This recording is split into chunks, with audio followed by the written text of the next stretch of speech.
Do you sometimes feel anxious when talking to a pretty girl? Or does having to present at work or in class give you a lot of stress? In the video of today, I'm going to tell you how to deal with social anxiety.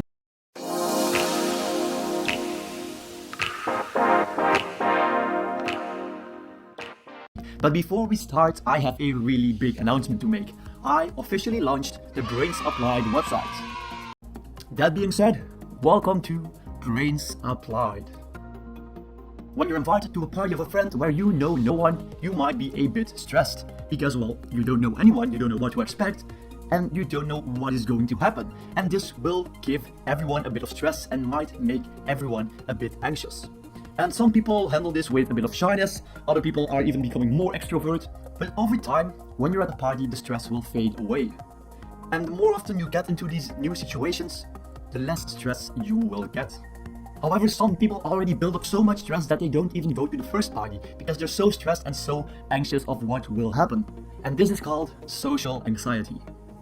Social anxiety is different for everyone. Some people are very anxious at parties, some people are very anxious when talking to girls or when making phone calls or when giving a presentation. And it's unclear where social anxiety exactly comes from, but it is thought to be a mix of genetic and environmental factors. The reason why we think so is that genetics partially define how we handle fear. And this has really big consequences, for example, how we vote or how we handle new situations. And because of this reason, people that have social anxiety are more likely to get children with social anxiety.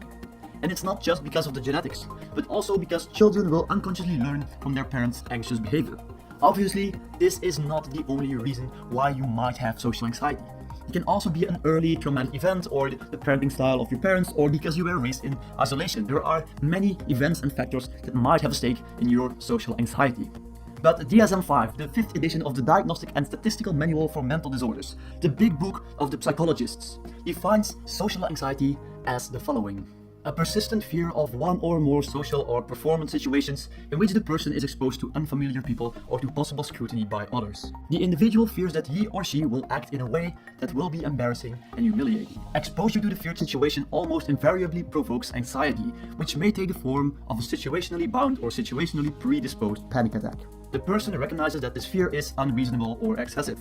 The feared situations are avoided or else are endured with intense anxiety and distress. The avoidance, anxious anticipation, or distress in the feared social or performance situations interfere significantly with the person's normal routine, occupational functioning, or social activities or relationships. Or there is a marked distress about having the phobia. The fear, anxiety, or avoidance is persistent, typically lasting 6 or more months. The fear or avoidance is not due to direct physiological effects of a substance or a general medical condition not better accounted for by another mental disorder. Some people use drug or alcohol or even medication to overcome their anxiety, but this is obviously not what I'm going to advise you. I'm going to advise you cognitive behavior therapy. Social anxiety and anxiety in general has 3 components: a physiological one, a cognitive one, and a behavioral one. The physiological one is your unconscious bodily reactions. For example, when you get stressed, your palms become sweaty, mom spaghetti, your heart rate rises, your blood pressure rises as well, and you can't really do anything about it.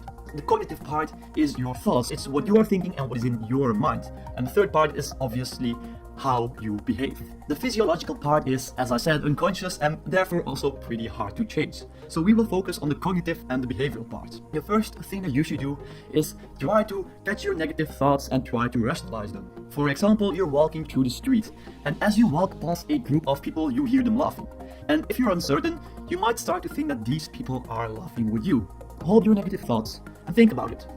Why would these people laugh with you, specifically with you? When you are walking through the street or through the city center, how many people do you really consciously pay attention to? Like how they behave and what they look like. You don't pay attention to that many people, right?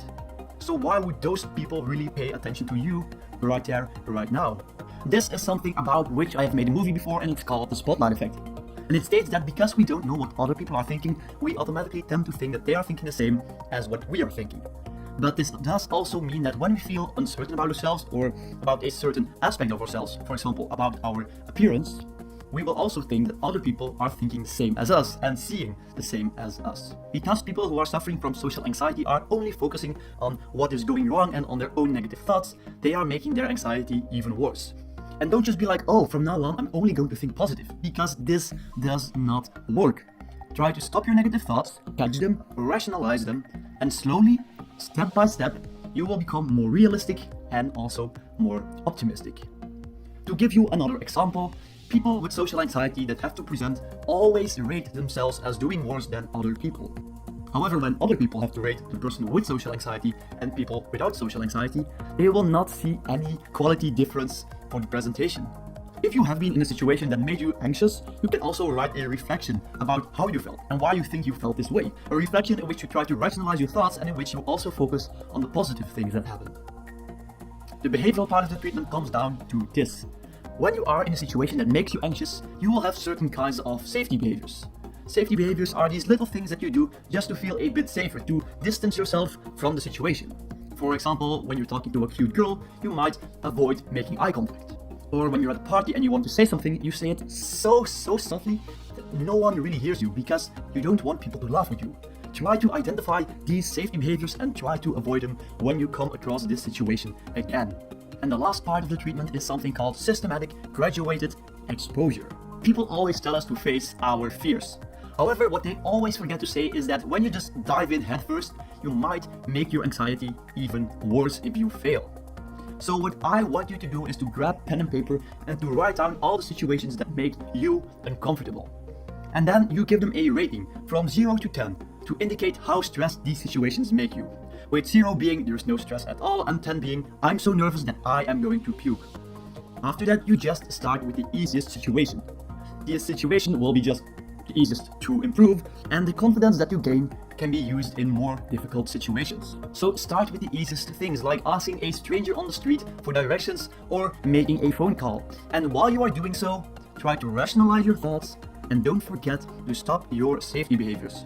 And if this is already a step that is too big for you, maybe you should try to practice some relaxation techniques. Or you can practice the situations in your imagination or by role-playing, for example, with your best friend or your therapist. Practicing these situations in advance is an easy start and it will prepare you for the real-life interactions. So, in summary, rationalize your thoughts, stop your safety behaviors, and face your fears. But don't just dive right in, take it easy. And that is all I wanted to tell you today. I hope you liked this video. If you did, press the like button, and of course, don't forget to hit the subscribe button and the notification bell so you receive 100% free notification next time when I upload a new movie. And I will see you guys later.